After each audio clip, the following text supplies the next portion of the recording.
अस्सलाम वालेकुम प्यारे बच्चों। तो प्यारे बच्चों, आज हम एक कहानी सुनेंगे बुलबुल के बच्चे की। बुलबुल का बच्चा खाता था खिचड़ी, पीता था पानी। बुलबुल का बच्चा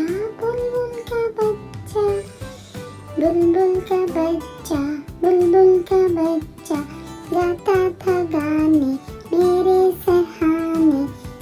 बुलबुल का बच्चा एक दिन अकेले बैठा हुआ था, मैंने उड़ाया बुलबुल का बच्चा, फिर ना आया।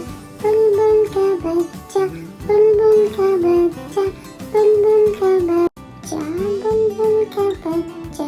खाता था खिचड़ी, पीता था पानी। बुलबुल का बच्चा